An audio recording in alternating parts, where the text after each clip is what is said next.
wag mo nang tatawagin ang sarili mong guro, Tala. Isang malaking kahihiyan ka sa propesyong ito at sa unibersidad na nagtiwala sa iyo. Ang boses na yon ni Dean Soriano ay tila isang matalim na labahan na humiwa sa katahimikan ng opisina.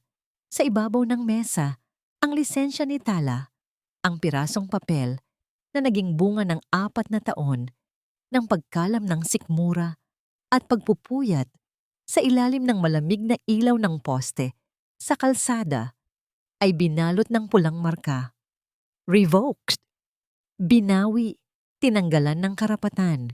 Sa tabi ng Dean, nakatayo ang kanyang pinsang si Carmela.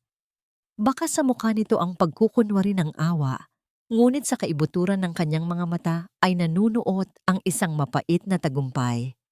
I'm so sorry, Tala. Sana ay hindi mo na lang dinaya ang board exams. Look what happened. Bulong ni Carmela na may himig ng panunuya na siya lang ang nakakarinig. Napatitig si Tala sa kanyang sariling mga kamay. Kaninang umaga lang, maingat niyang pinlansya ang kanyang puting blusa.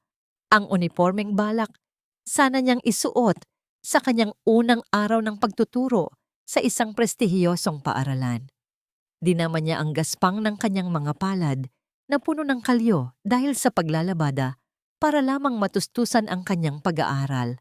Ang lahat ng sakripisyo, ang lahat ng pangarap na itatayo sana niya para sa kanyang inang may karamdaman ay gumuho sa isang iglap dahil sa isang paratang na hindi niya magawang labanan. Wala siyang pera para sa abogado. Wala siyang boses sa harap ng mga makapangyarihan. Nanatiling nakatikom ang kanyang bibig. Ang sakit ay hindi na lumabas bilang sigaw, kundi bilang isang mabigat na bara sa kanyang lalamunan. Hindi niya magawang tignan si Carmela. Ang tanging naririnig niya ay ang mabilis na tibok ng sariling puso na tila isang sirang tambol, nagpapahiwatig ng katapusan ng kanyang mundo. Lumabas si Tala sa gusali ng unibersidad na tila isang buhay na bangkay. Sa labas, ang langit ng Maynila ay nagsisimulang magdilim. Nagbababadya ng isang malakas na buhos ng ulan. Ang amoy ng basang semento at usok ng sasakyan ay humahalo sa alat ng kanyang mga luhang, hindi na napigilang pumatak. Sa kanyang bulsa, hinawakan niya ang huling ₱100 na natira sa kanya. Pambili sana ito ng gamot ng kanyang nanay, ngunit ngayon, hindi niya alam kung paano niya sasabihin dito na ang anak niyang itinuturing na dangal ng pamilya ay isa na ngayong kriminal sa mata ng batas. Makalipas ang ilang oras, natagpuan ni Tala ang kanyang sarili sa harap ng isang dambuhalang tarangkahang bakal. Ito ang Mansyon Alcacid. Ang pader ay napakataas. Tila pilit na itinatago ang anumang sikreto sa loob nito mula sa maduming mundo sa labas. Hindi siya narito para magturo ng musika. Narito siya dahil sa isang rekomendasyon, isang pagkakataong maging katulong upang mabayaran ang lumulubong utang ng kanyang pamilya. Isang matandang babae na may napakahigpit na pagkakaapus ng buhok ang nagbukas ng pinto. Si Senyora Imelda. Ang kanyang mga mata ay tila 2 uling na sumusuri sa bawat pulgada ng pagkatao ni Tala. Ikaw ba ang bagong katulong? Tanong ni Imelda. Ang boses ay kasing lamig ng marmol na sahig ng mansyon. Dito sa pamamahay ni Don Dante, hindi kailangan ang talino mo. Ang kailangan ko ay masunuring mga kamay. Walang pakialam, walang tanong, at higit sa lahat, walang ingay. Maliwanag? Oo po, senyora. Mahinang sagot ni Tala. Napansin niya ang isang marangyang piano sa gitna ng malawak na sala. Ito ay nababalot ng makapal na alikabok, tila isang munting dambana na kinalimutan na ng panahon. Nang tangkaing lumapit ni Tala, mabilis siyang hinablot ni Imelda sa braso. Ang kuko ng matanda ay bumaon sa kanyang balat. Huwag mo nang susubukang hawakan ang bagay na yan. Kung ayaw mong mapalaya sa unang gabi mo pa lang, ang musikang yan ang pumatay sa katahimikan ng bahay na ito. Banta ni Imelda. Sa itaas ng hagdanan, isang anino ang lumitaw. Isang lalaking may matikas na tindig, ngunit may mga matang tila nakakulong sa isang walang hanggang gabi. Si Dante Alcacid. Tumingin siya sa direksyon ni Tala, ngunit ang kanyang tingin ay lumampas lang sa dalaga. Na tila ba si Tala ay bahagi lamang ng mga gamit sa bahay, isang aninong walang halaga. Imelda, siguraduhin mong hindi ko na makikita ang babaeng iyan sa paligid ko. Pakainin mo siya sa kusina at bigyan ng trabahong makakapagpabaling sa kanya. Utos ni Dante. Bago ito tuluyang pumasok sa kanyang silid, iniwan ng isang hangin ng pait at pangungulila. Nang gabing iyon, habang nakahiga si Tala sa isang maliit na papag, sa silid ng mga katulong, pinakinggan niya ang patak ng ulan sa bubong. Walang onomatopeya sa kanyang paligid, tanging ang malalim na buntong hininga ng gabi. Naalala niya ang kanyang mga pangarap na tila mga talang isa-isang namamatay sa langit. Mula sa pagiging isang guro na nagnanais magturo ng kagandahan ng buhay, ngayon ay isa na siyang bilanggo ng isang bahay na puno ng galit at lihim. Sa gitna ng kadiliman, isang mahinang tunog. Ang narinig niya mula sa kabilang panig ng pader, isang garalgal na pag-iyak ng isang bata, ngunit tila sinusupil ito ng isang kamay. Doon niya unang nakita ang anino ng dalawang wheelchair na dumaan sa pasilyo. Itinutulak ng isang matigas na kamay ni Imelda patungo sa silid na walang bintana. Napahawak si Tala sa kanyang dibdib. May kung anong kumurot sa kanyang puso. Isang pamilyar na hapdi. Bakit tila mas malala pa ang kalagayan ng mga batang ito kaysa sa kanyang nawalang lisensya? Sino ang tunay na nakapiit sa mansyong ito? Siya ba na nawalan ng dangal o ang pamilyang ito na nawalan ng kaluluwa? Isang tanong ang nagpaulit-ulit sa kanyang isipan habang dahan-dahang pumipikit ang kanyang mga mata sa pagod. Hanggang kailan kayang tiisin ng isang tao ang mabuhay sa isang mundong ang tanging maririnig mo ay ang sarili mong pagkabigo? Para saan pa ang masarap na pagkain kung hindi naman kayo makalakad? Ang mga batang pilay ay pabigat lamang sa budget ng bahay na ito. Ang boses ni Senyora Imelda ay umalingaw-ngaw sa kusina. Kasing talim ng kutsilyong hawak niya habang hinihiwa ang isang pirasong mansanas para sa kanyang sarili. Sa harap niya, sina Lito at Amihan ay nakayuko sa kanilang mga wheelchair, tinitignan ng isang mangkok ng malamig at matabang na lugaw na tila wala ng sustansya. Walang imik ang dalawang bata. Ang kanilang mga mata ay wala ng kislap. Tila mga bintanang matagal nang ipinid dahil sa takot sa bagyo. Sa isang sulok, nakatayo si Tala habang mahigpit na hawak ang basahan. Pakiramdam niya ay may bumabara sa kanyang dibdib sa bawat salitang lumalabas sa bibig ng matanda. Kaninang umaga, nakita niya si Imelda na nagtatago ng mga mamahaling dilata at sariwang prutas sa kanyang sariling silid. Mga pagkaing binili gamit ang perang ibinibigay ni Dante para sa kanyang mga anak. Nang makaalis si Imelda, dahan-dahang lumapit si Tala sa dalawang bata. Ang kanyang mga kamay ay nanginginig sa pagod. Magmula madaling araw ay wala na siyang hinto sa paglilinis ng dambuhalang mansyon, hanggang sa ang kanyang mga tuhod ay tila bibigay na sa bigat ng kanyang katawan. Ngunit nang makita niya ang maliliit na kamay ni Amihan na pilit na hinahawakan ng kutsara, nakalimutan ni Tala ang sarili niyang sakit. Gusto niyo ba ng gatas? May itinago ako para sa inyo.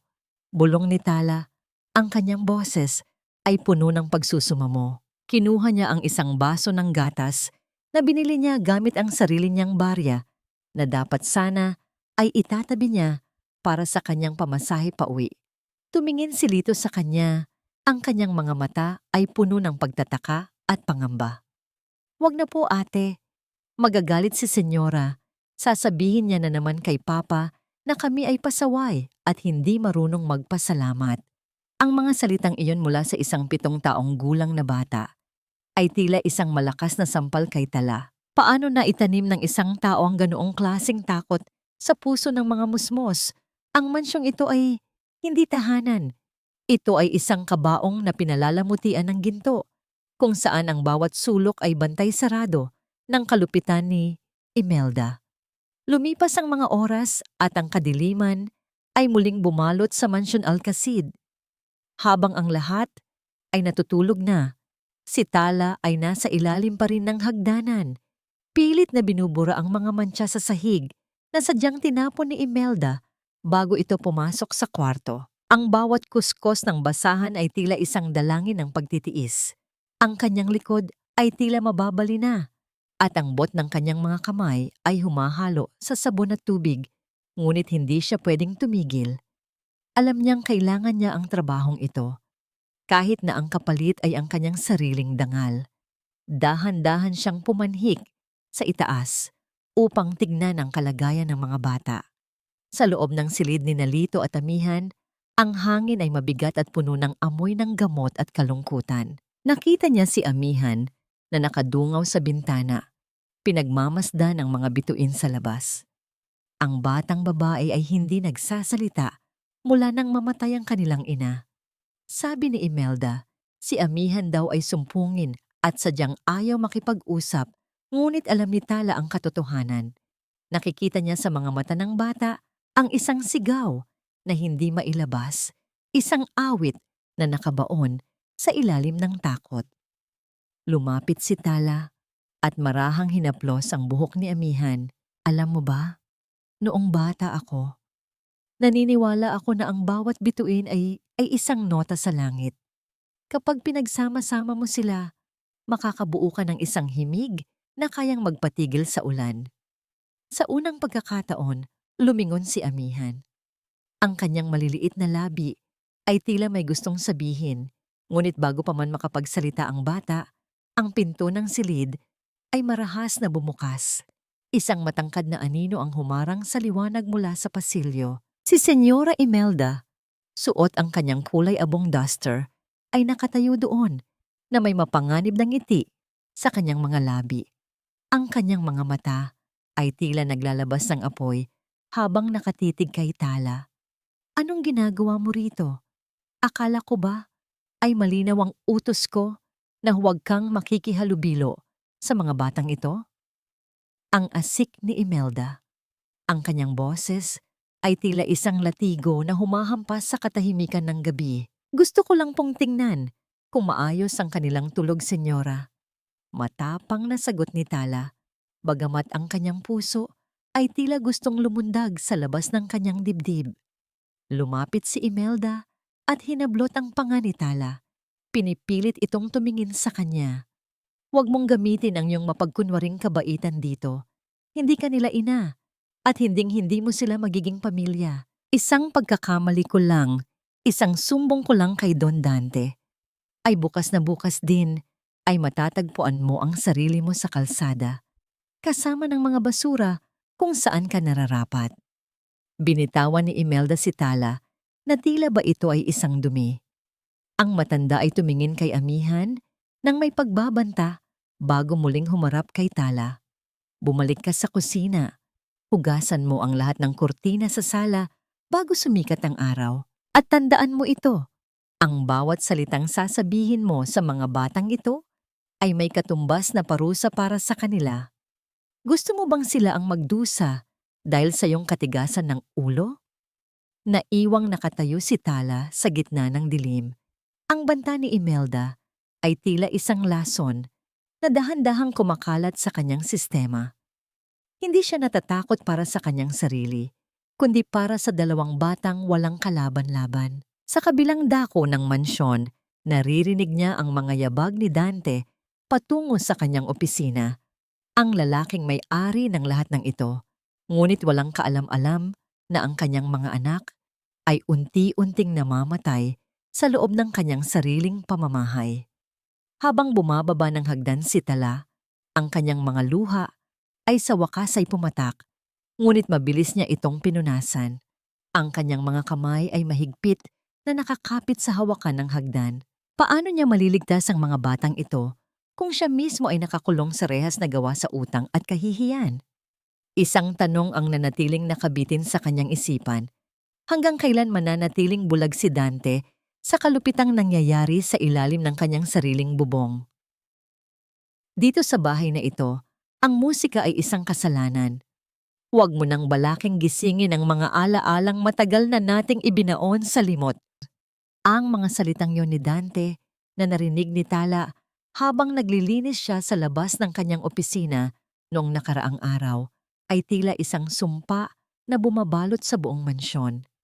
Ngunit ngayong gabi, habang ang buwan ay nagtatago sa likod ng mga makakapal na ulap at ang lahat ay tila lulod sa malalim na katahimikan, si Tala ay nakatayo sa harap ng pinto ng lumang bodega. Sa loob nito, alam niyang naroon ang piano, ang instrumentong minsang nagbigay ng kulay sa buhay ng pamilya Alcacid bago ito naging isang libingan ng mga pangarap.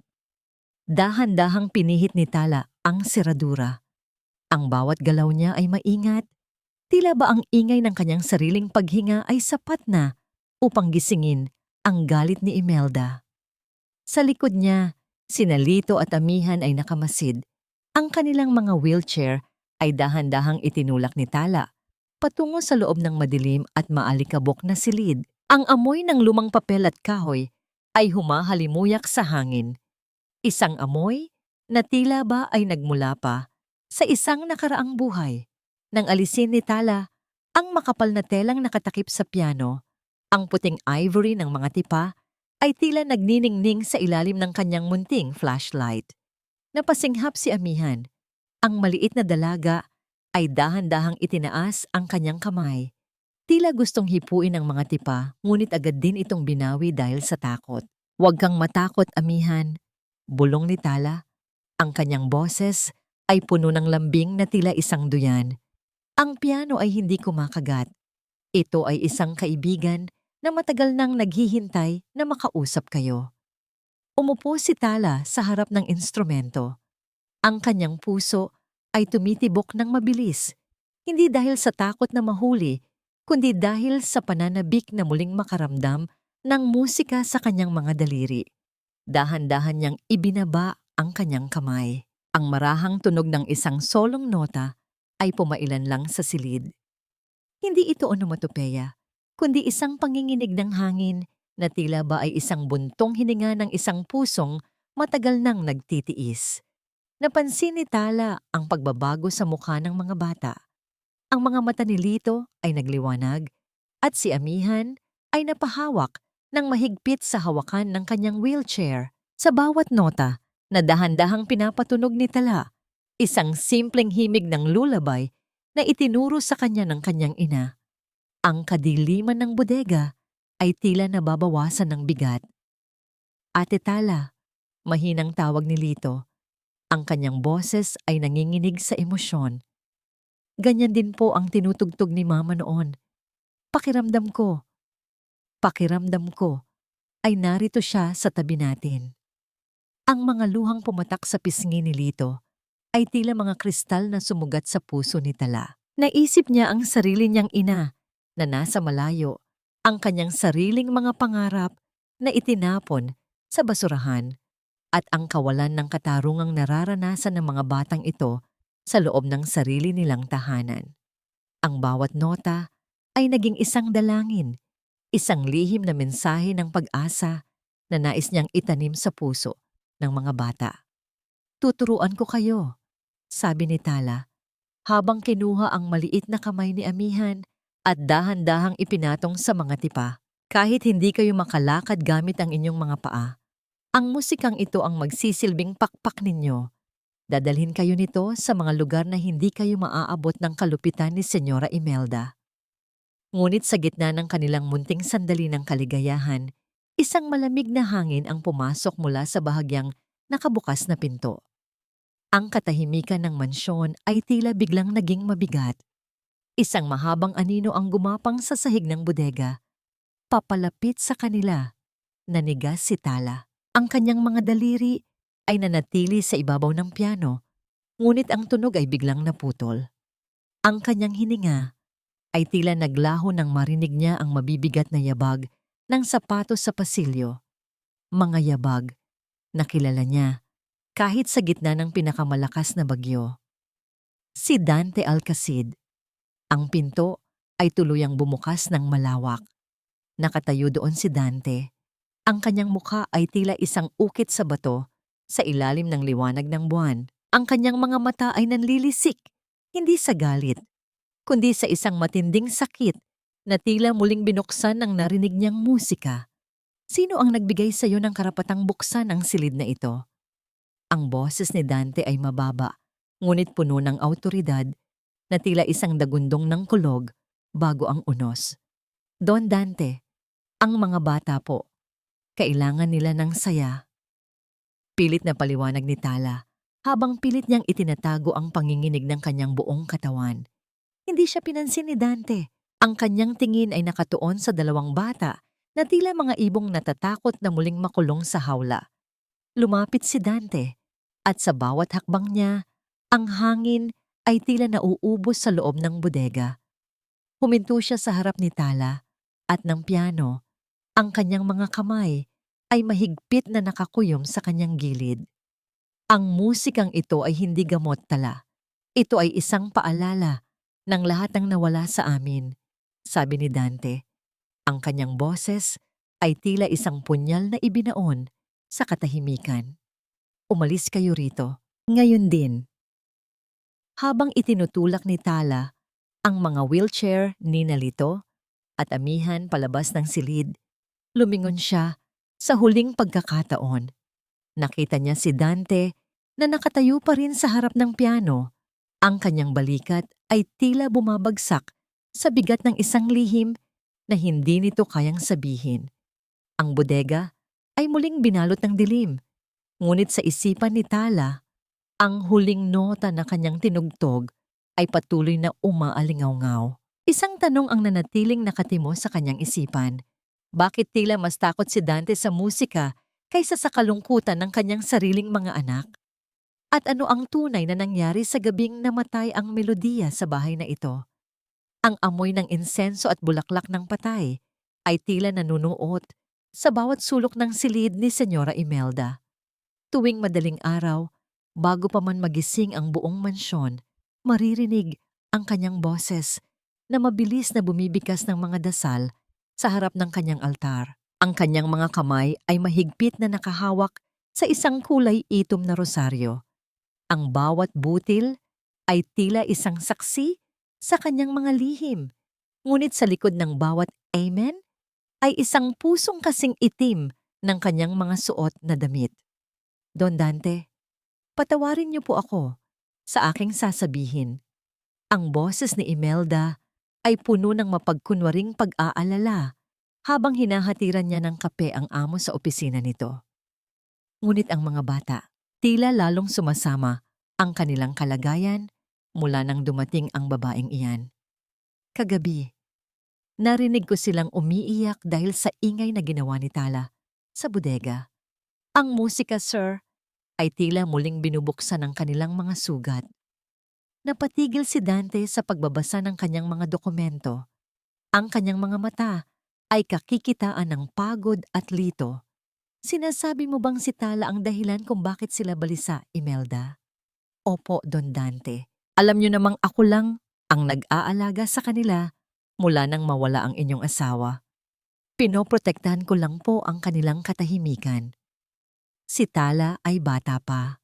Wala siyang alam sa bigat ng pinagdaraanan ng pamilyang ito. Baka mas mabuti kung limitahan natin ang kanyang paglapit sa kanila bago pa siya makagawa ng permanenteng pinsala sa isip ng mga bata. Sa labas ng pinto, nakasandal si Tala. Ang kanyang mga kamay ay nakatakip sa kanyang bibig upang pigilan ang anumang tunog na lalabas. Ang kanyang puso ay nag-aalab sa galit. Ang bawat salitang lumalabas sa bibig ni Imelda ay isang lason na dahan-dahang pumapatay sa tiwala ni Dante sa kanya. Ang gaslighting ng matanda ay tila isang sining ng pagmamanipula na nagpapakita sa kanya bilang isang bayani habang si Tala ay ginagawang kontrabida. Nang umalis si Imelda upang mamalengke, iniwan niya ang isang listahan ng mga gawaing bahay para kay Tala. Kasama rito ang paglilinis ng kanyang sariling silid. Isang lugar na karaniwan ay bawal pasukin ng sinuman. Marahil ay sa sobrang kumpiyansa ng matanda, nakalimutan niyang itago ang lahat ng kanyang mga bakas. Pumasok si Tala sa silid ni Imelda. Ang hangin doon ay malamig at tila walang buhay, habang nagpupunas siya ng alikabok sa ilalim ng dambuhalang aparador. Ang kanyang kamay ay sumagi sa isang nakausling bahagi ng sahig na gawa sa kahoy. May kung anong nag-udyok sa kanya na suriin ito, gamit ang isang maliit na kutsilyo na kanyang dala. Dahan-dahan niyang inungkat ang maluwag na tabla. Sa ilalim nito, matatagpuan ang isang maliit na kahon na yari sa lata, kinakalawang na at puno ng dumi. Nang buksan ito ni Tala, ang kanyang hininga ay tila naputol. Hindi ito pera o alahas. Ito ay isang tumpok ng mga lumang sulat, mga sobrang may pangalan ni Nalito at Amihan, at ang sulat kamay ay tila pamilyar mula sa yumaong asawa ni Dante. Kinuha ni Tala ang isang sulat na may petsang 1 linggo bago ang aksidente.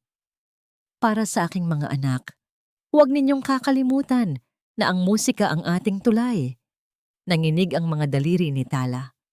Ang mga sulat na ito ay hindi nakarating sa mga bata.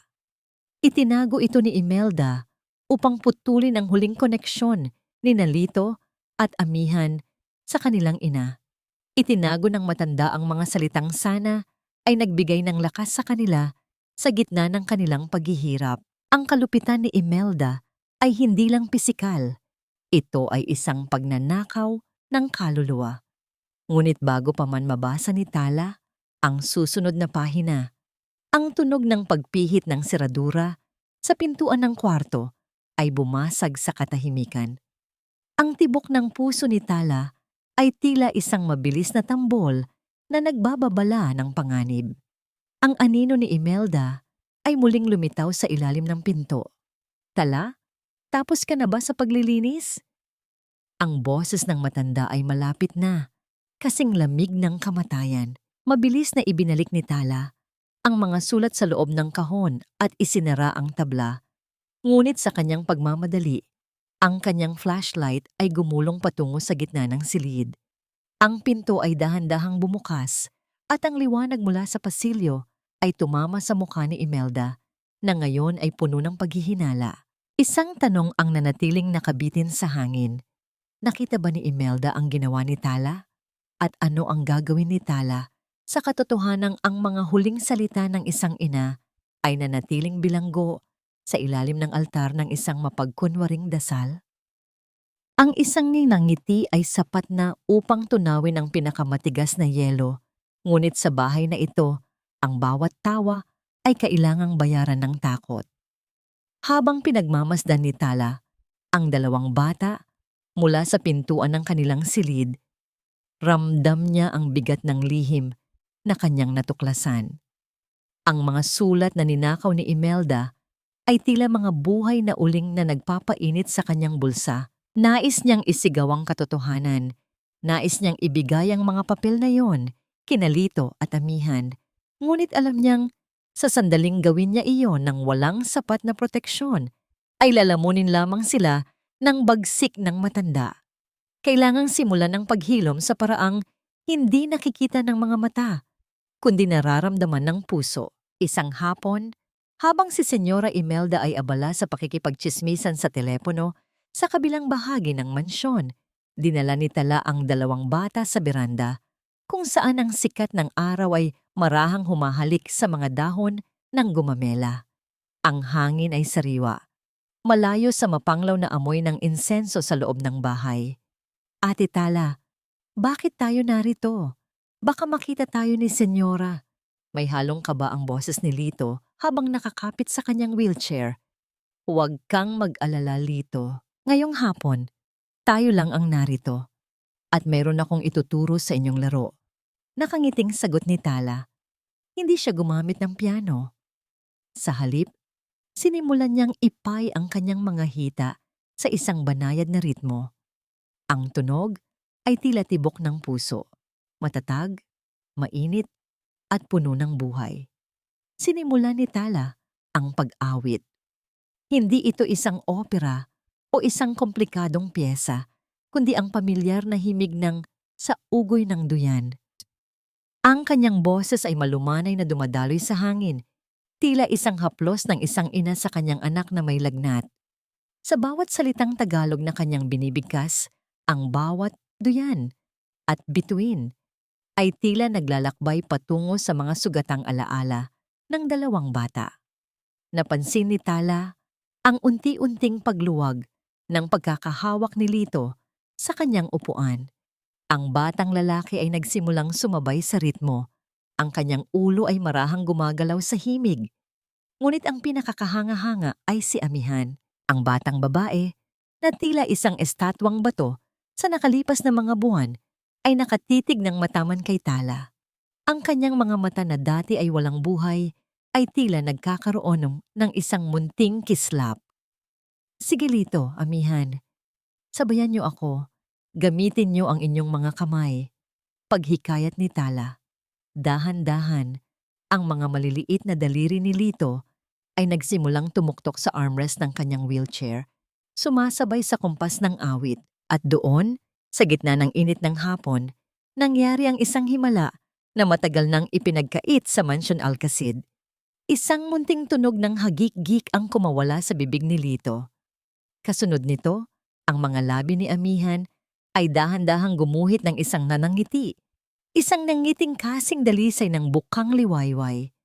Ang golden moment na ito ay tila nagpatigil sa mundo para kay Tala. Ang pagod niya sa paglalabada, ang sakit ng kanyang nawalang lisensya, at ang takot kay Imelda ay tila naglaho lahat dahil sa kislap ng kaligayahan sa mukha ng mga bata. Ito ang kapangyarihan ng musika. Hindi ito kailangan ng mamahaling instrumento. Kailangan lang nito ng tapat na puso. Ngunit sa kabilang bahagi ng makapal na kurtina ng sala, nakatayo si Dante. Kararating lang niya mula sa opisina at balak sana niyang pumasok nang marinig niya ang awitin. Nanatili siyang nakatago sa anino. Nakita niya ang kanyang mga anak na tumatawa. Isang tunog na inakala niyang hinding-hindi na niya muling maririnig sa loob ng kanyang pamamahay. Nakita niya si Tala na nakaluhod sa harap ni Lito at Amihan. Ang kanyang muka ay nagniningning sa pagmamahal. Pakiramdam ni Dante ay may kung anong pader sa kanyang dibdib, ang unti-unting nagkakalamat. Ang galit at pait na itinanim ni Imelda sa kanyang isipan tungkol kay Tala ay tila unti-unting nilalamon ng katotohanang nakikita ng kanyang sariling mga mata. Habang ang kanta ay papunta sa huling bahagi nito, lalong bumilis ang ritmo, at doon, nanlaki ang mga mata ni Dante. Ang kanang kamay ni Amihan na matagal nang nakaratay at hindi maigalaw dahil sa trauma at panghihina ay dahan-dahang umangat. Hindi lang ito basta paggalaw. Ang bawat daliri ng bata ay tila sumasayaw sa ibabaw ng kanyang kandungan. Tila pinipindot ang mga hindi nakikitang tipa ng isang piano sa ritmo ng kanta ni Tala.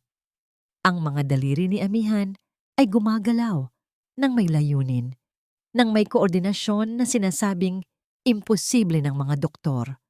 Napaatras si Dante, ang kanyang hininga ay naging mabigat.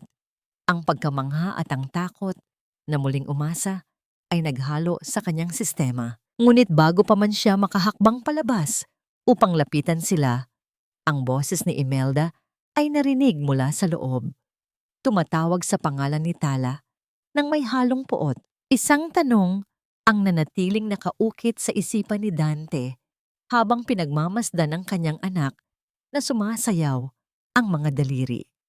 Kung ang isang simpleng kanta ni Tala ay nagawang gisingin ang katawan ni Amihan, anong kapangyarihan pa ang itinatago ng babaeng ito na pilit na binubura ni Imelda?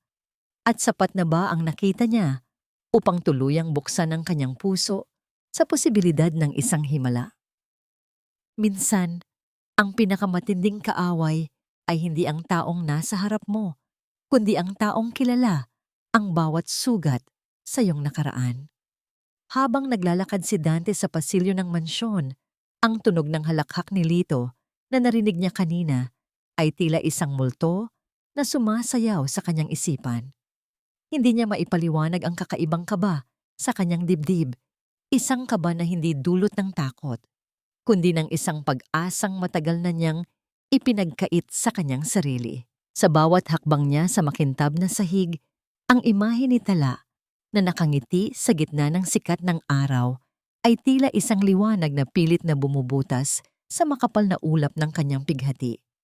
Ngunit sa kusina, ang hangin ay kasing lamig ng yelo.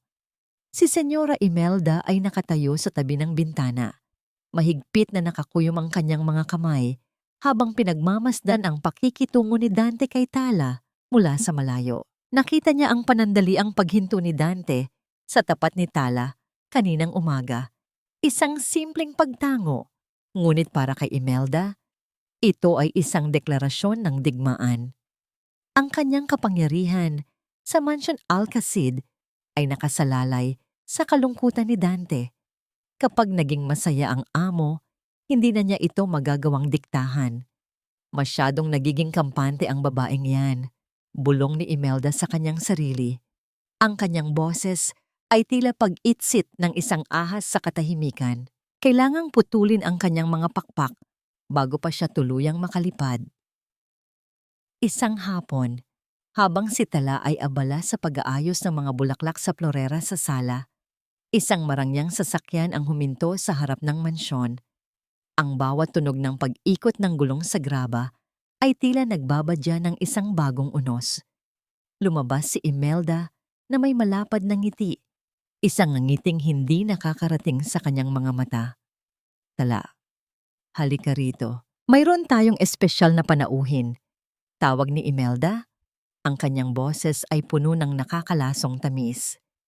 Dahan-dahang lumapit si Tala. Pinupunasan ang kanyang basang mga kamay sa kanyang apron. Ngunit nang makita niya ang babaeng pababa sa sasakyan, ang mundo ni Tala ay tila biglang tumigil sa pag-ikot.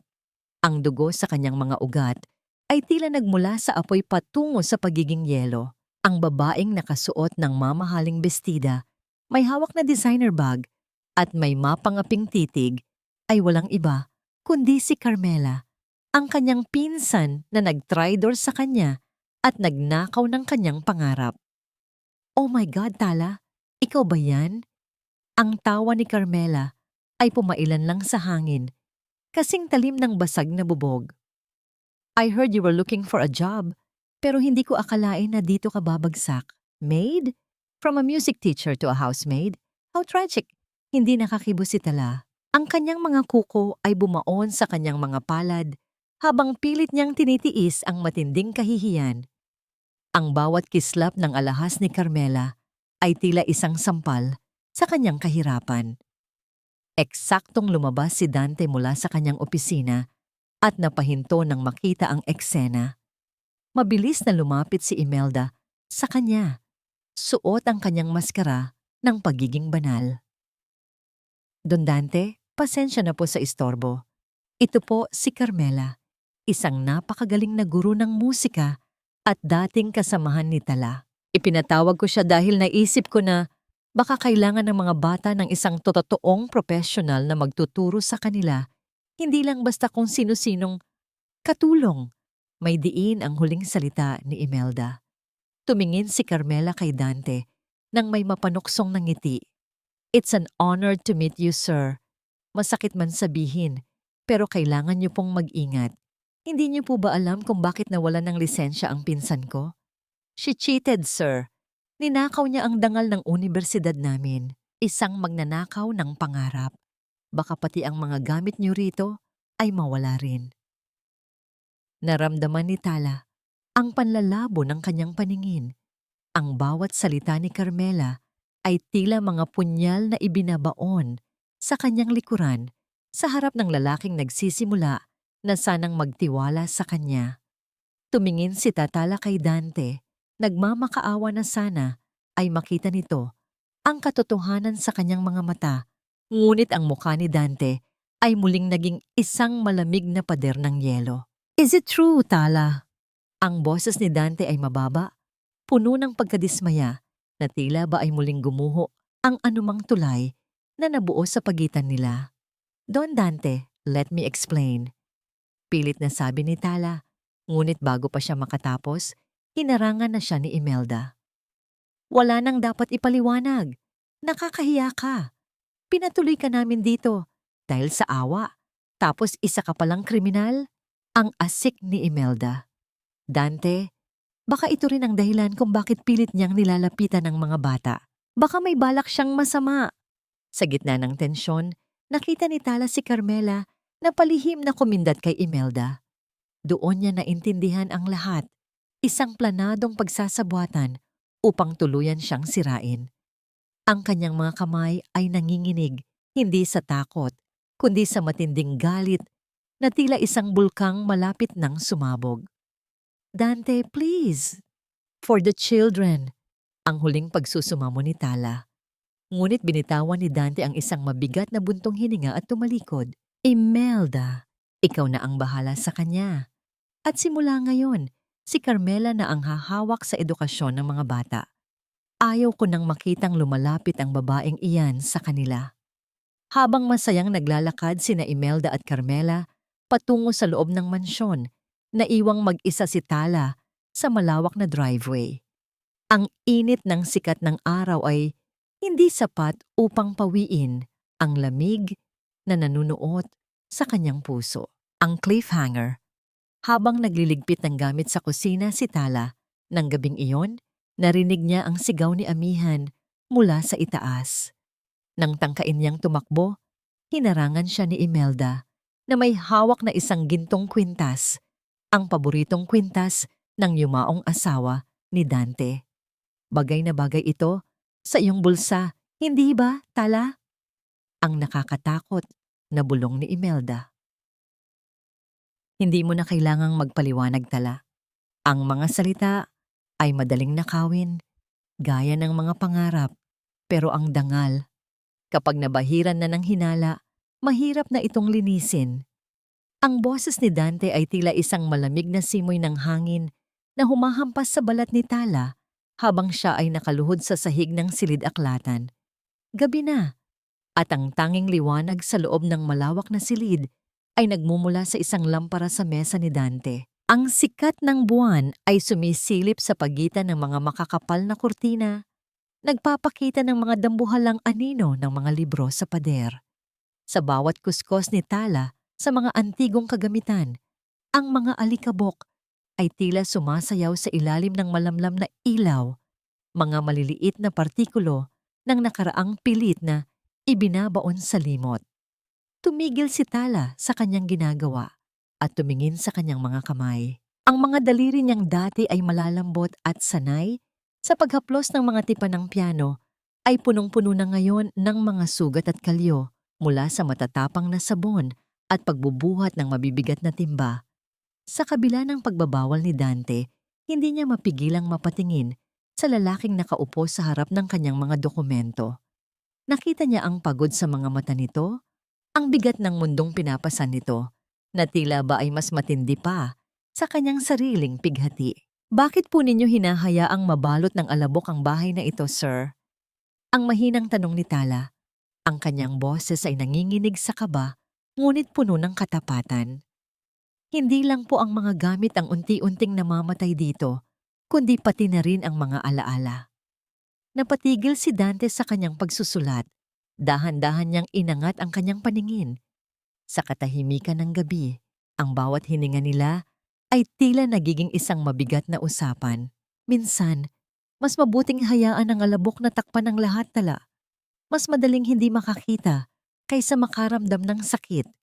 Lumapit si Tala ng bahagya, dala ang kanyang basahan. Pero ang mga bata po, si Lito at Amihan, hindi po sila kagamitan na pwedeng itago sa bodega. Kailangan nila ng liwanag, kailangan nila ng musika na minsan ay narinig ko sa bahay na ito bago naging ganito katahimik ang lahat. Tumayo si Dante mula sa kanyang upuan. Ang kanyang tindig ay matikas. Ngunit sa pagkakataong ito, ang kanyang mga balikat ay tila bumabagsak. Lumakad siya patungo sa bintana at tumingin sa malayo. I missed it, Tala. I missed the sound of her laughter and the way the piano made this house feel like a home. Pero tuwing nakikita ko ang mga anak ko sa wheelchair, parang binabasag ang puso ko ng paulit-ulit. I am a failure as a father. Hindi po totoo yan, sir.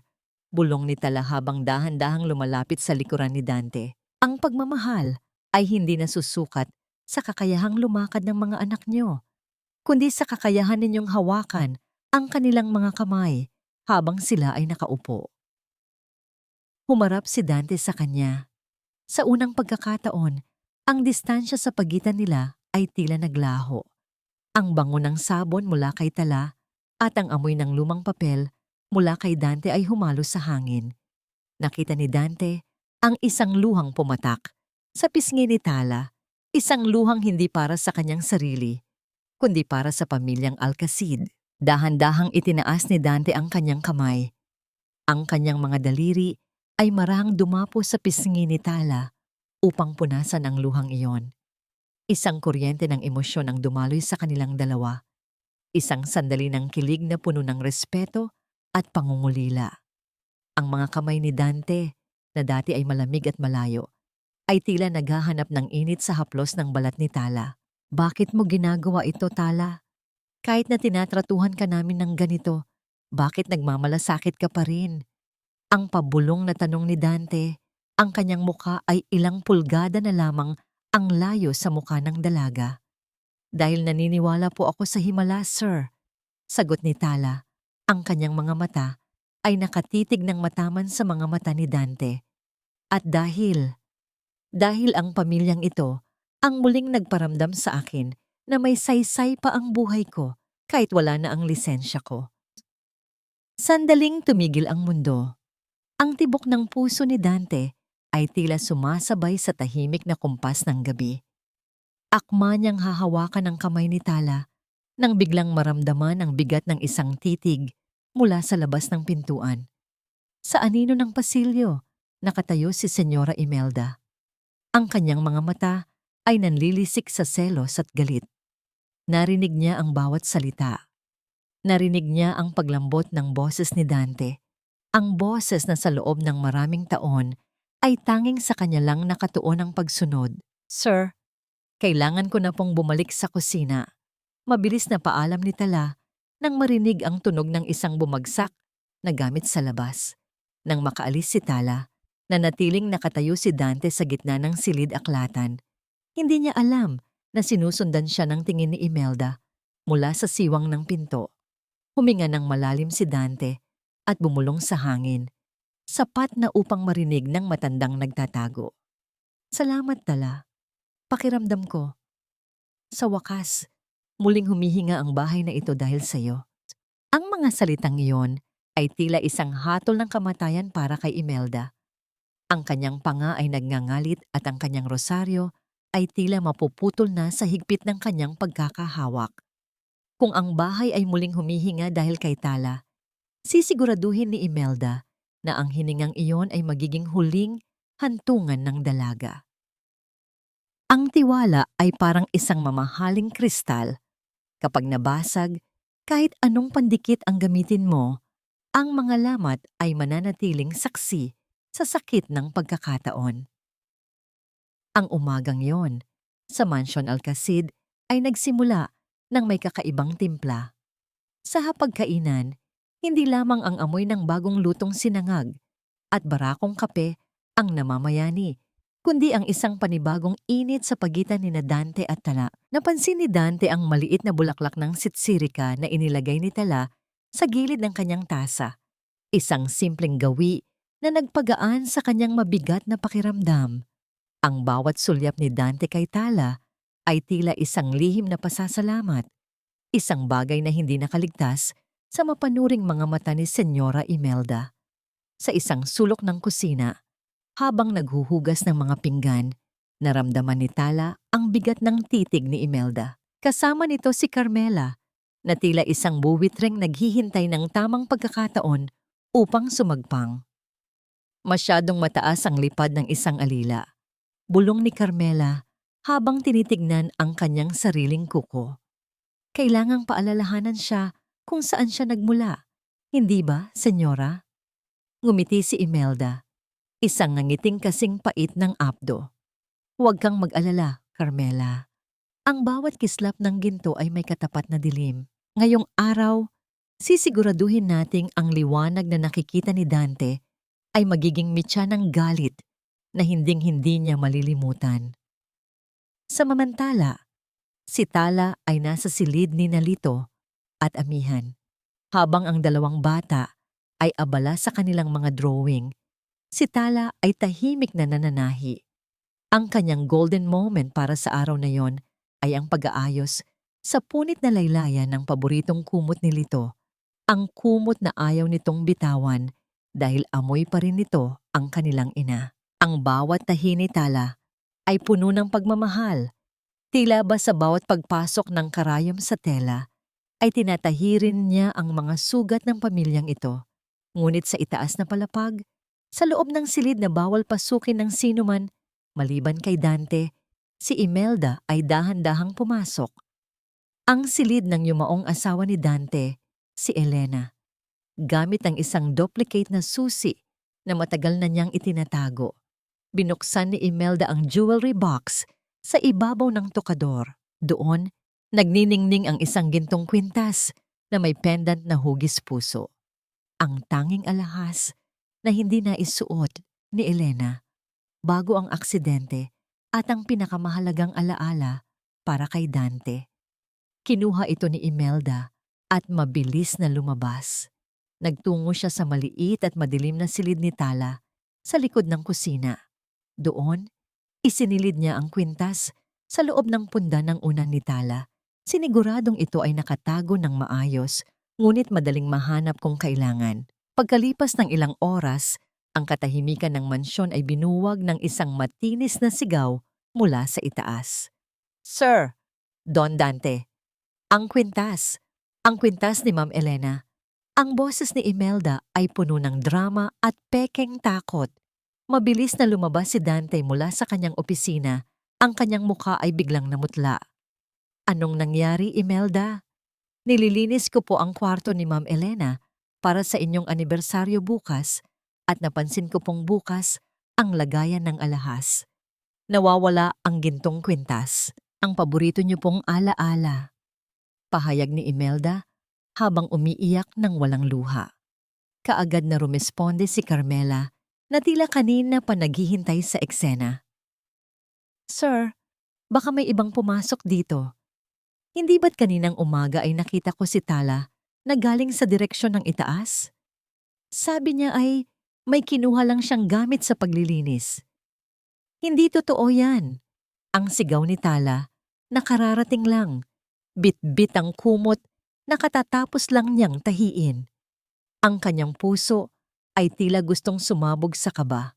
"Wala akong kinukuha, Don Dante. Hinding-hindi ko magagawa yan." "Kung wala kang itinatago, Tala, papayag ka bang ipahalughog ang kwarto mo?" Hamon ni Imelda.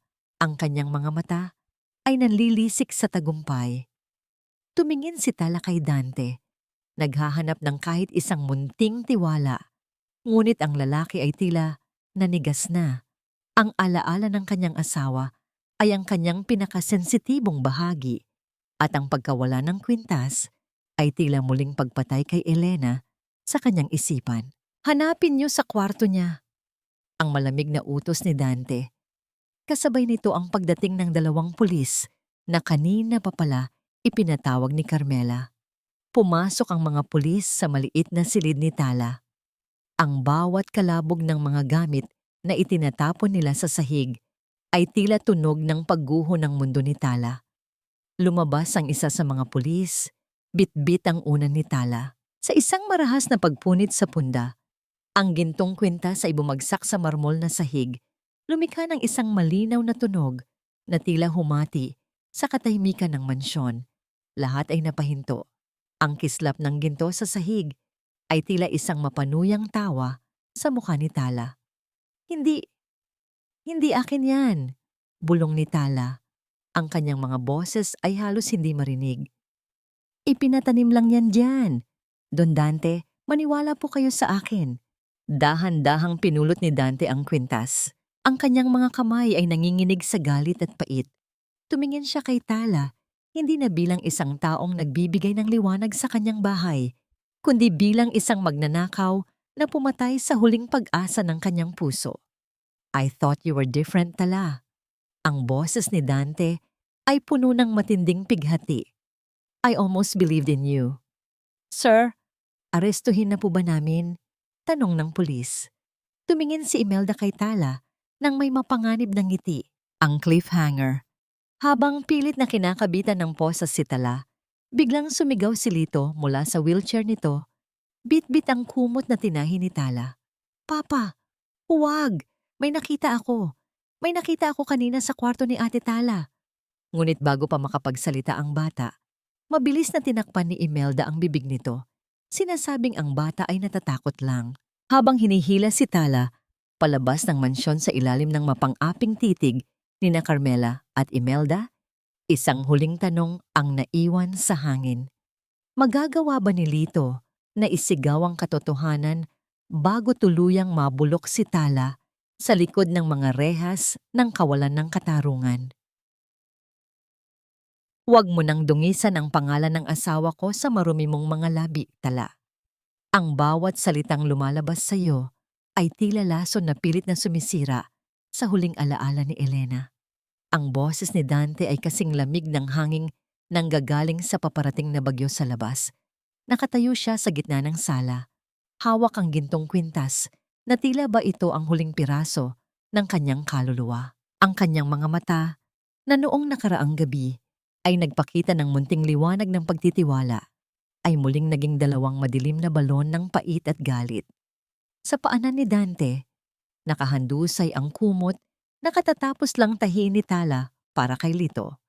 Ang makulay na tela ay narumihan na dahil sa sapatos ng mga pulis at ang bawat tahi na ginawa ni Tala nang may pagmamahal ay tila tinatapak-tapakan na rin ng kawalan ng katarungan. Ang kaibahan ng kanyang malasakit sa paratang na pagnanakaw ay tila isang malalim na sugat sa kanyang puso. Ang kanyang mga kamay ay mahigpit na hawak ng isang opisyal. Ang bakal ng posas ay nanunuot sa kanyang balat. Ngunit ang sakit sa kanyang dibdib ay mas matindi pa kaysa sa anumang pisikal na hapdi. Hindi makapagsalita si Tala. Ang kanyang lalamunan ay tila punong-puno ng tuyong buhangin. Nais niyang sumigaw. Nais niyang sabihin na ang lahat ng ito ay isang malaking kasinungalingan. Ngunit ang bigat ng ebidensya at ang mapang-aping titig ni Dante ay tila nagpipi sa kanya. Ang kanyang buong katawan ay nanginginig sa matinding pighati at ang kanyang mga luha ay patuloy na pumapatak, bumabasa sa malamig na marmol na sahig. Sir, kitang-kita po ang ebidensya. Ano pa po ang hihintayin natin? Ang singit ni Imelda habang dahan-dahang lumalapit kay Dante. Ang matanda ay nagkunwaring nagpupunas ng luha, ngunit sa pagitan ng kanyang mga daliri, nakita ni Tala ang isang nakakangilong na ngiti ng tagumpay. Sabi ko naman sa inyo, mapanganib ang babaeng ito.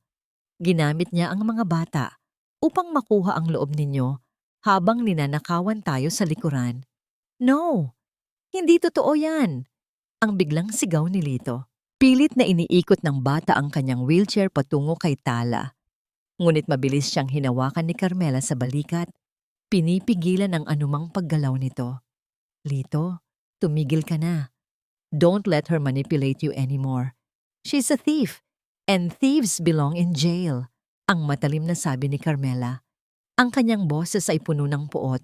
Tila ba ipinapamukha niya kay Tala ang kanyang higit na mataas na kalagayan. Lumingon si Dante sa kanyang mga anak. Nakita niya ang takot sa mga mata ni Lito at ang muling pagtikom ng bibig ni Amihan. Ang bata ay nanginginig. Ang kanyang mga kamay ay nakakuyom habang nakatingin kay Tala. Sa isip ni Dante, ang lahat ng ito ay kasalanan ni Tala. Ang muling pagbabalik ng gulo sa kanilang tahimik na buhay. Bitawan niyo siya. Ang biglang utos ni Dante sa mga pulis. Sir?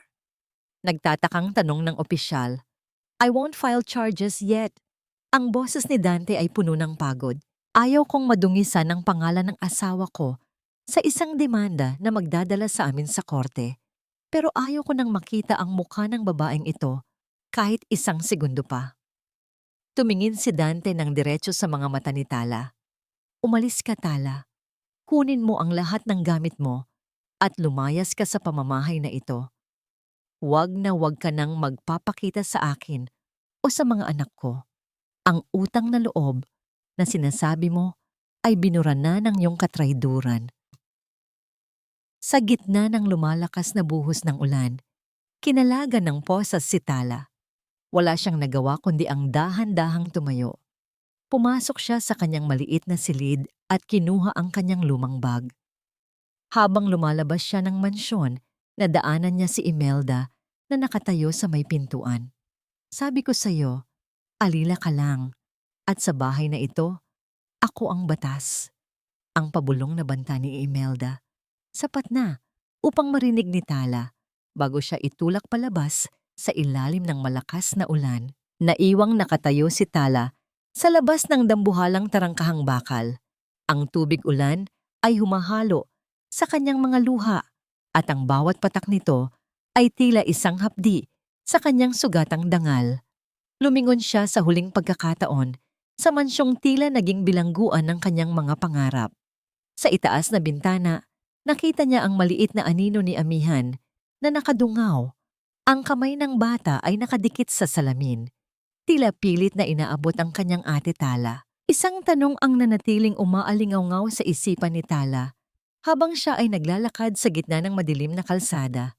Paano niya malilinis ang kanyang pangalan kung ang tanging taong nais niyang paniwalaan siya ay ang siya mismong nagtaboy sa kanya sa gitna ng unos? At hanggang kailan maghahari ang kasinungalingan sa loob ng isang bahay na tila tuluyan na ngang namatay ang musika? Ang pinakamalakas na bagyo ay hindi ang hanging humahampas sa labas ng bintana, kundi ang katahimikang unti-unting pumapatay sa isang tahanan.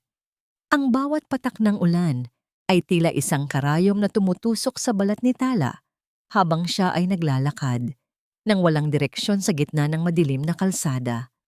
Ang kanyang lumang bag ay basang-basa na at ang tanging bitbit niya ay ang kanyang sugatang dangal at ang alaala ng mga mata ni Nalito at Amihan. Wala siyang masilungan, gaya ng kanyang buhay na wala nang matataguan mula sa bagsik ng maling paratang. Napaupo siya sa gilid ng isang saradong tindahan, yakap-yakap ang sarili habang ang panginginig ng kanyang katawan ay hindi na maampat.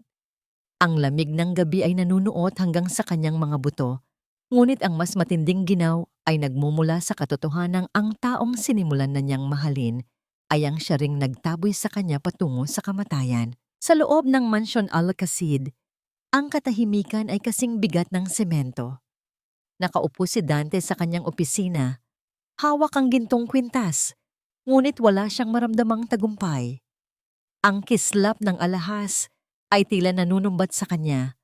Sa kabilang dako, si Imelda ay abala sa paghahanda ng bitamina para sa mga bata. Isang kulay asul na likido na matagal na niyang ipinapainom upang panatilihing mahina at antukin ang mga ito. Uminom na kayo, mga bata, para hindi kayo managinip ng masama tungkol sa magnanakaw na yon. Ang nakakangilong utos ni Imelda habang inilalapit ang baso kay Amihan. Ngunit sa pagkakataong ito, may nagbago. Ang takot sa mga mata ni Amihan ay napalitan ng isang apoy na matagal nang nabaon sa ilalim ng trauma.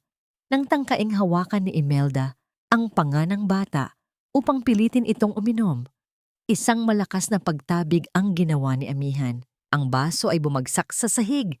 Nagkalat ang asul na likido sa puting alpombra, tila isang mantsa ng katotohanang hindi na kayang itago. Ayaw ko nang uminom ng lason mo. Ang boses na yon ay hindi malakas, ngunit tila isang dagundong ng kulog na yumanig sa buong mansyon. Napatigil si Dante sa kanyang opisina. Napatigil ang lahat ng katulong sa kusina. Si Amihan, ang batang hindi nagsalita sa loob ng mahabang panahon, ay sa wakas ay sumigaw. Mabilis na tumakbo si Dante patungo sa silid ng mga bata. Nadatnan niya si Imelda na akmang sasampalin si Amihan sa sobrang galit. Anong ginagawa mo, Imelda? Ang sigaw ni Dante, ang kanyang boses ay puno ng pagkabigla at nagbabadyang puot. Dante, Ang batang ito, nagwawala siya. Baka nahawa na siya sa kabaliwan ni Tala. Ang mabilis na depensa ni Imelda, habang pilit na itinatago ang panginginig ng kanyang mga kamay. Ngunit hindi tumigil si Amihan. Sa isang himala ng determinasyon at galit, ang bata ay dahan-dahang humawak sa gilid ng kanyang wheelchair. Ang kanyang mga binti ay nanginginig, ang kanyang muka ay namumula sa paghihirap, ngunit pilit siyang tumayo. Papa, si Senyora, siya ang nagnakaw, ang nanginginig na sumbong ni Amihan habang nakaturo kay Imelda. Nakita ko siya. Pumasok siya sa kwarto ni Ate Tala. Inilagay niya ang kwintas sa unan. "Huwag kang makinig sa kanya, Dante. Nag-halusinate ang bata." Ang sigaw ni Imelda. Ngunit ang kanyang mukha ay kasing puti na ng papel. Dahan-dahang lumapit si Dante sa basag na baso sa sahig. Pinulot niya ang isang piraso ng kristal at sinuri ang asul na likidong naiwan. Ang amoy nito ay matapang, hindi amoy ng bitamina. Sa tabi ng kama, nakita niya ang isang maliit na boteng itinatago ni Imelda sa ilalim ng kanyang apron. Hinablot ito ni Dante ng may marahas na galaw. Ito ba ang dahilan kung bakit hindi sila makalakad, Imelda? Ito ba ang dahilan kung bakit lagi silang antukin? Ang boses ni Dante ay mababa na ngayon, kasing lamig ng kamatayan. Sa gitna ng tensyon, si Lito ay nagsalita rin. At ang mga sulat ni Mama, Papa, itinago niya lahat. Sabi niya, ayaw na raw kaming makausap ni Mama bago siya mamatay. Pero si Ate Tala, nahanap niya ang mga sulat. Pakiramdam ni Dante ay gumuho ang buong mundo sa kanyang paanan. Ang bawat salita ng kanyang mga anak ay tila isang sampal na gumigising sa kanyang mahabang pagkabulag. Ang taong pinagkatiwalaan niya ng kanyang mga anak ay ang siya palang unti-unting pumapatay sa kanila. At ang taong nagbigay ng liwanag at buhay sa bahay na ito ay ang siya mismong itapon niya sa gitna ng unos. Lumayas ka, Imelda. Bago pa ako makalimot na ikaw ay matanda na.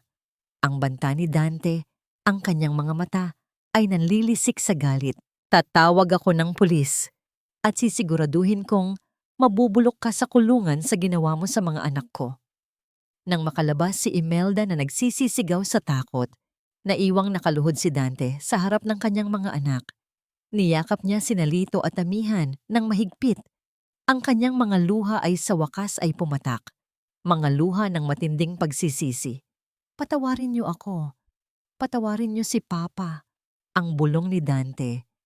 Ngunit sa gitna ng kanyang pag-iyak, isang pangalan ang tanging nasa kanyang isipan. Tala. Mabilis na tumayo si Dante at tumakbo palabas ng mansyon. Hindi niya inalintana ang malakas na hangin at ang ulan na bumubulag sa kanyang paningin. Pinaandar niya ang kanyang sasakyan at mabilis na tinahak ang kalsada, hinahanap ang anino ng babaeng kanyang winasak. Nakita niya si Tala sa ilalim ng isang puno. Nakasandal sa malamig na semento.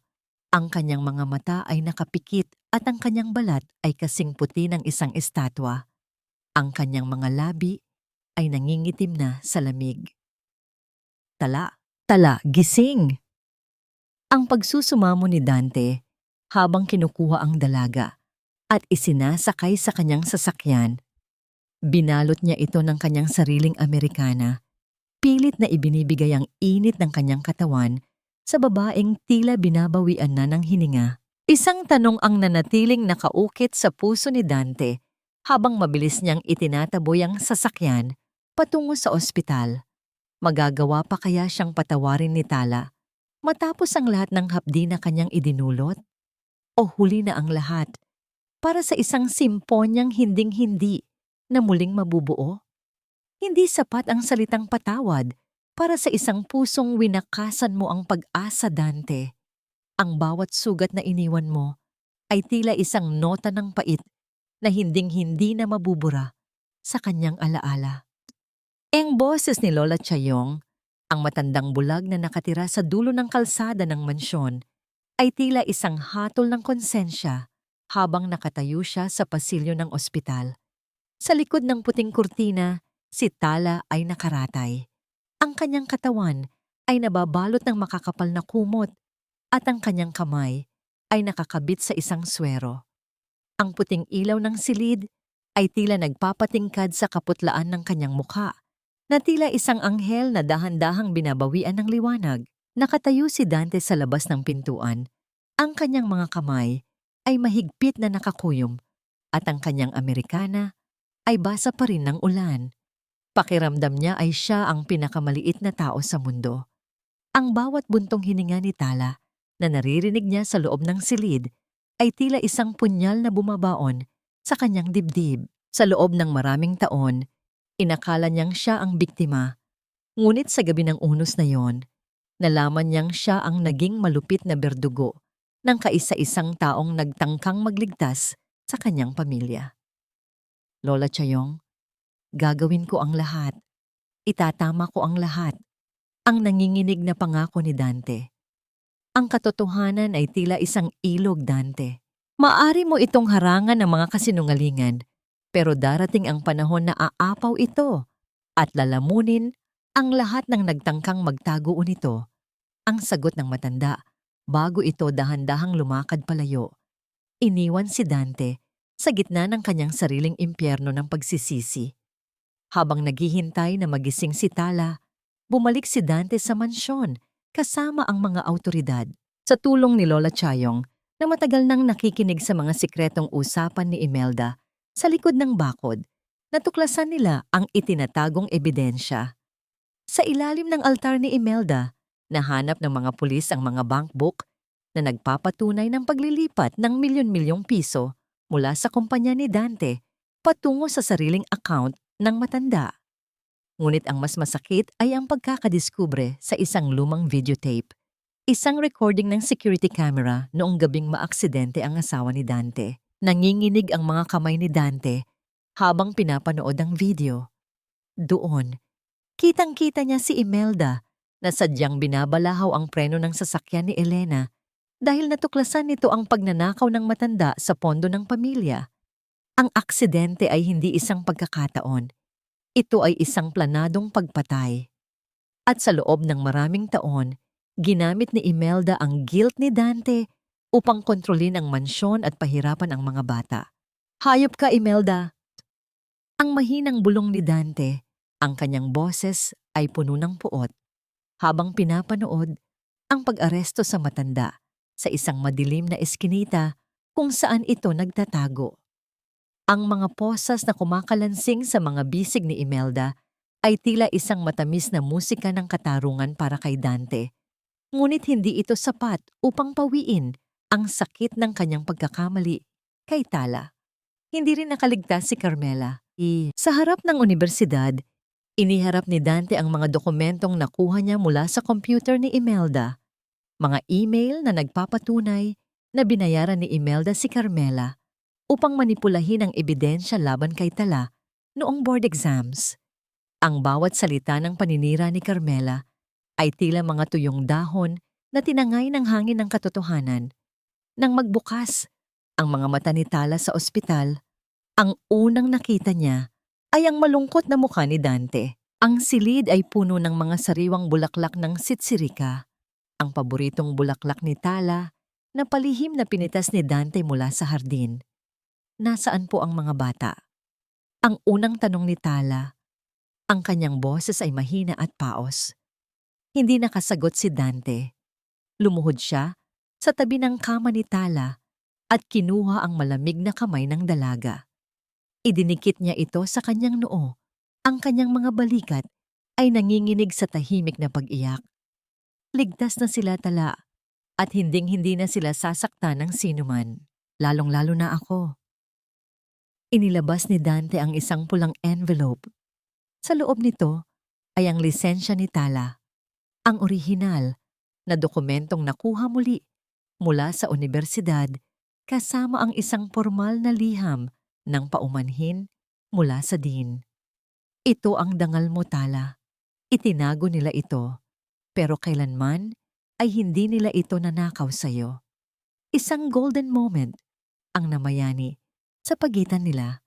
Sa gitna ng amoy ng antiseptic at mga bulaklak, dahan-dahang pinisil ni Tala ang kamay ni Dante. Hindi ito isang pagpapatawad na mabilis, kundi isang simula ng paghilom. Nakita ni Tala ang isang Dante na wala ng balat kayo ng yelo, isang lalaking handang magpakumbaba para sa pag-ibig. Gusto ko pong marinig ang mga bata na tumugtog ng piano, bulong ni Tala habang may munting nangiti sa kanyang mga labi. Ngunit bago pa makasagot si Dante, ang cliffhanger ay dumating sa anyo ng isang tawag mula sa mansyon. Ang boses ni Lito sa kabilang linya ay puno ng kaba. Papa, Papa, pumunta kayo rito. Si Amihan, ayaw niyang bitawan ng piano at may mga taong dumating sinasabing kukunin nila ang bahay natin. Napatayo si Dante. Ang kanyang puso ay tila muling pinitpit ng kaba. Ang huling lihim ni Imelda ay tila mayroon pang buntot na maaring tuluyang magpabagsak sa pamilyang Alcacid. Pampong, hindi ang mga pader na gawa sa bato ang bumubuo sa isang tahanan, kundi ang mga awit at pagmamahalan na nananahan sa loob nito. Ang boses ni Dante ay gumaralgal habang nakatayo siya sa bukana ng malawak na sala ng Mansyon Alcacid. Pagdating nila mula sa ospital, ang nadatnan nila ay hindi ang katahimikan ng gabi, kundi ang kaguluhan ng mga lalaking nakasuot ng itim na barong, bitbit ang mga papel na nagpapatunay ng pagkakaprenda ng mansyon, ang bawat gamit na may markang pula, ang mga antigong florera, ang mga mamahaling painting, at maging ang dambuhalang chandelier ay tila mga sugat sa katawan ng bahay na matagal nang pinamumunuan ng kasakiman ni Imelda. Sa gitna ng kaguluhan, sa tapat ng maalikabok na piano, nakaupo si Amihan. Ang bata ay nakayakap sa keyboard ng instrumento. Ang kanyang mga mata ay puno ng luha ngunit may matinding determinasyon. Sa kanyang tabi, si Lito ay pilit na humaharang sa mga lalaking nagtatangkang lagyan ng marka ang piano. Ang bawat galaw ng mga bata ay tila isang huling depensa para sa tanging bagay na nag-uugnay sa kanila, sa kanilang ina at kay Ate Tala. Mabilis na lumapit si Tala sa mga bata. Hindi niya inalintana ang sarili niyang panghihina. Niyakap niya sina Lito at Amihan ng mahigpit. Ang kanyang init ay tila isang proteksyon laban sa lamig ng mga estrangherong nasa loob ng bahay. Don Dante, anong ibig sabihin nito? Ang tanong ni Tala. Ang kanyang boses ay puno ng pag-aalala. Ginamit ni Imelda ang pirma ko sa mga pekeng dokumento, Tala. Ipinautang niya ang mansyon sa mga maling tao para sa kanyang sariling luho. Maaring mawala sa amin ang lahat ng ito sa loob ng ilang araw. Ang sagot ni Dante, ang kanyang mga balikat ay tila bumabagsak sa bigat ng kahihiyan. Ang lahat ng pinaghirapan ko, ang alaala ni Elena, lahat ay tila bula na maglalaho. Lumapit si Dante sa piano at dahan-dahang hinawakan ang balikat ni Amihan. Anak, kailangan nating bumitaw. Masakit man, baka kailangan nating magsimula muli sa ibang lugar. Ngunit sa halip na bumitaw, dahan-dahang itinaas ni Amihan ang kanyang mga kamay. Ang kanyang mga daliri na noong nakaraang mga buwan ay tila walang buhay ay dahan-dahang lumapat sa mga tipan ng piano. Ang katahimikan sa sala ay naging kasing bigat ng hininga ng isang naghihingalo. Isang nota ang pumailan lang, sinundan ng isa pa, at bago pa man makapagsalita ang sinuman, ang himig ng paboritong kanta ng kanilang ina. Ang kanta na palihim na itinuro ni Tala sa kanila ay dahan-dahang nabuo. Hindi ito isang perpektong pagtugtog, may mga mali at may mga pag-aalinlangan, ngunit ang bawat tunog ay tila isang dalangin na nanggagaling sa kaibuturan ng puso ni Amihan. Ang mga lalaking naglalagay ng marka ay napatigil. Ang ingay ng paglilipat ng mga gamit ay naglaho. Ang tanging naririnig sa buong mansyon ay ang musika ng isang batang muling natutong lumaban. Doon, sa gitna ng sala, nakita ni Dante ang isang himalang mas mahalaga pa sa anumang mansyon. Nakita niya ang kanyang anak na muling naglalakad gamit ang musika. Isang golden moment ang bumalot sa kanila nang lumuhod si Dante sa tabi ng kanyang mga anak at ni Tala. Kinuha niya ang kamay ni Tala at pinagsama-sama ang kanilang mga palad sa ibabaw ng piano. Ang init ng balat ni Tala at ang tatag ng kanyang paghawak ay tila nagbigay kay Dante ng lakas na hindi kayang bilhin ng salapi. Kahit mawala ang mansyong ito, Dante, hinding-hindi mawawala ang pamilyang nabuo mo. Ang bulong ni Tala, ang kanyang mga mata ay nagniningning sa pag-ibig at pag-asa. Mayroon akong lisensya, mayroon tayong boses, maaari tayong bumuo ng bagong simula. Tumayo si Dante ng may bagong paninindigan. Hinarap niya ang mga kinatawan ng bangko at ang mga abogado. Kunin niyo ang mansyon kung yan ang batas, pero ang piano na ito, ang mga alaalang narito, at ang babaeng ito na nagligtas sa aking mga anak. Iyan ang aking tunay na kayamanan na hinding-hindi niyo makukuha. Makalipas ang ilang linggo, sa isang maliit ngunit maaliwalas na bahay malapit sa dagat, isang bagong kabanata ang nagsimula. Hindi na ito ang Lauday Bangja sa Manila, kundi isang tahanang puno ng hangin at himig. Tinulungan ni Dante si Tala na buksan ang tala ng musika, isang maliit na paaralan para sa mga batang may espesyal na pangangailangan. Ang bawat tunog ng wheelchair na gumugulong sa rampa ay sinasabayan ng masayang tawanan ng mga bata. Ang cliffhanger. Sa araw ng pagbubukas ng paaralan, habang iniaabot ni Dante kay Tala ang susi ng silid-aralan, isang kotse ang huminto sa tapat ng kanilang bakod. Isang lalaking nakasuot ng uniforme ng korte ang bumaba. Bit-bit ang isang balita na magpapabago muli sa kanilang kapalaran. Don Dante, nahanap na po ang mga itinatagong ari-arian ni Imelda sa ibang bansa. Sapat po ito upang mabawi ang lahat ng nawala sa inyo. At may higit pa po, ang pahayag ng lalaki. Tumingin si Dante kay Tala at pagkatapos ay sa kanyang mga anak na masayang tumutugtog sa loob. Ang tanong ay hindi na kung mababawi ba nila ang mansyon, kundi kung handa pa ba silang bumalik sa nakaraan ngayon na nahanap na nila ang tunay na kaligayahan sa payak na buhay. Ang bawat nota na pumapailan lang sa hangin ay tila mga hininga ng kaluluwang sa wakas ay nakalaya mula sa isang mahabang pagkapiit.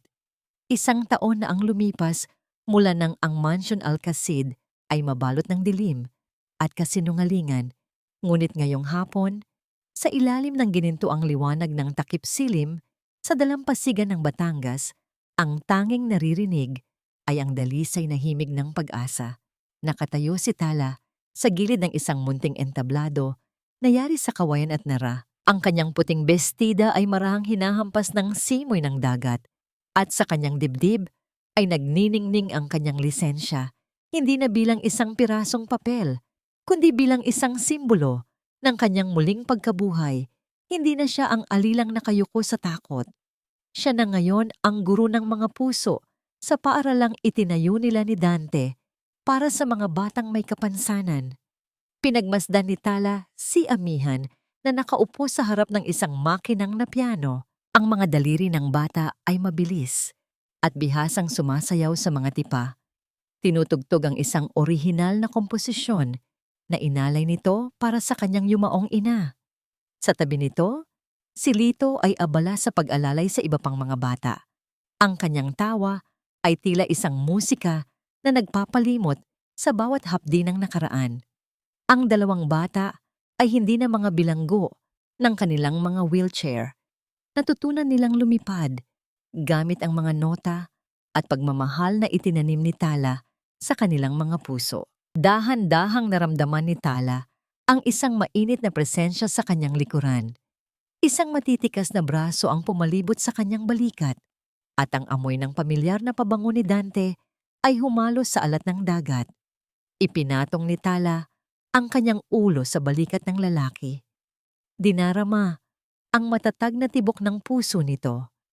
Isang pusong dati ay kasing lamig ng yelo, ngunit ngayon ay kasing init ng nagbabagang apoy ng pagmamahal. You did it, Tala. Ang pabulong na sabi ni Dante, ang kanyang boses ay puno ng paghanga at pagsusumamo. You didn't just teach them music, you gave them their lives back. You gave me my life back. Tumingin si Tala kay Dante nang may mga matang nagniningning sa kaligayahan. Hindi lang ako ang gumawa nito, Dante. Sabay-sabay tayong humilom. Ang pagpapatawad ay hindi isang mabilis na kanta. Ito ay isang mahabang simponya na kailangan nating tugtugin araw-araw. Nahanap na ba nila ang kapayapaan? Oo. Ang kayamanang nabawi ni Dante mula sa mga nakaw na yaman ni Imelda ay hindi nila ginamit upang bumalik sa isang mapagmataas na buhay. Sa halip, ginamit nila ito upang maging tulay para sa iba pang mga pamilyang naliligaw sa dilim. Ang Mansion Alcacid ay hindi na isang lauday bangja, kundi isa na itong foundation kung saan ang bawat silid ay bukas para sa mga nangangailangan ng pagkalinga at himig. Napatawad na ba ni Tala si Dante? Sa bawat haplos ng kamay ni Dante sa kanyang buhok at sa bawat sakripisyong ginawa ng lalaki upang linisin ang kanyang pangalan, alam ni Tala na ang galit ay tuluyan ng tinangay ng mga alon ng dagat. Ang pagpapatawad ay hindi nangangahulugang kinalimutan ng sakit, kundi ang pagpapasya na hindi na hayaang kontrolin ng sakit ang kanilang kinabukasan. Ang huling nota ng piano ni Amihan ay dahan-dahang naglaho, kasabay ng paglubog ng araw sa abot-tanaw. Ang langit ay napuno ng mga kulay ng rosas, lila at ginto. Isang paalala na pagkatapos ng pinakamadilim na bagyo ay palaging may bukang liwayway na naghihintay. Ano ang aral na iniwan ng kanilang kwento? Na ang tunay na kapansanan ay hindi ang hindi makalakad o ang pagkawala ng tinig, kundi ang pagkakaroon ng isang pusong sarado sa pag-ibig at katotohanan. Ang katayuan sa buhay ay maaaring makapagtayo ng mga pader, ngunit tanging ang tunay na malasakit at musika ng kaluluwa ang makakagiba sa mga ito upang makabuo ng isang tunay na tahanan. Habang naglalakad ang apat patungo sa hapagkainan na nakahain sa buhanginan, bitbit ang mga tawanan at kwentuhan. Alam ni Tala na ang kanyang paglalakbay mula sa pagiging isang alila patungo sa pagiging ina at guro ng pamilyang ito ay ang pinakamagandang melodiya na nasulat sa kanyang buhay. Ang simponya ng kanilang mga puso ay hinding-hindi na muling matitigil hanggat may pag-asa at pagmamahal na dumadaloy sa kanilang mga ugat. Sa ilalim ng unang bituin na sumibol sa langit, ang Mansion Alcacid at ang lahat ng taong bumubuo rito ay sa wakas ay nakauwi na sa tunay nilang tahanan. Isang tahanan kung saan ang bawat nanginginig na kamay ay hinahawakan at ang bawat pusong sugatan ay dahan-dahang pinagagaling ng isang walang hanggang awit ng pagsinta. Dito nagtatapos ang himig ng pamilya Alcacid. Ngunit ang awit ng kanilang pagmamahalan ay mananatiling buhay sa ating mga alaala. Mula sa kaibuturan ng aking puso, nais kong magpasalamat sa inyong lahat na sumabay sa bawat tibok at buntong hininga ng nobelang ito. Sa inyong pakikinig hanggang sa huling nota, tila ba naging bahagi na rin kayo ng pamilyang ating binuo sa gitna ng mga pahina. Hindi naging madali ang paghahabi sa kwentong ito. May mga gabing nanginginig ang aking mga daliri habang inilalarawan ang bawat hagupit ng kawalan ng katarungan kay Tala. Ang pagsusulat sa bahaging itinaboy siya sa gitna ng malakas na ulan ay nag-iwan ng isang malalim na kirot sa aking dibdib dahil sa sandaling iyon, ramdam ko ang bigat ng bawat pangarap na tila tuluyan ng naglaho sa dilim. Ang kwentong ito ay higit pa sa isang katang-isip lamang. Ito ay inspirasyon mula sa mga tunay na karanasan ng pagtitiis at pagsasakripisyo na aking nasaksihan sa ating paligid. Mga kwento ng mga dakilang puso na kahit nasugatan ay piniling manatiling tapat. Ang pag-ibig, gaya ng isang munting sikat ng araw sa huling bahagi ng araw, ay maaaring maglaho sandali, ngunit palaging nangangako ng muling pagsikat. Sa bawat pagkakamali ni Dante at sa bawat pagluha ni Tala, nais ko sanang ipaalala sa inyo na ang tunay na lakas ay hindi matatagpuan sa kawalan ng sakit, kundi sa tapang na magpatawad at muling magtiwala. Ngunit bago tayo tuluyang magpaalam, nais kong mag-iwan ng isang munting katanungan na maaari ninyong pagnilayan. Sa inyong palagay, sapat na ba ang ginawang pagbawi ni Dante sa lahat ng pait na idinulot niya kay Tala? Kung kayo ang nasa kalagayan ni Tala, kaya niyo rin bang buksan ang inyong puso at yakapin ang taong naging dahilan ng inyong pinakamasakit na pagbagsak? Sana ay nag-iwan ang simponyag ito ng isang munting liwanag at init sa inyong mga puso habang kayo ay abala sa inyong mga gawain. Kung naantig ang inyong damdamin, inaanyayahan ko kayong mag-iwan ng inyong saloobin sa aming comment section. Ang inyong mga kwento at opinyon ang nagbibigay buhay sa aming sining at nagbibigay sa amin ng inspirasyon na sumulat pa. Huwag niyo ring kalimutang i-like at i-share ang video na ito sa inyong mga kaibigan at mahal sa buhay.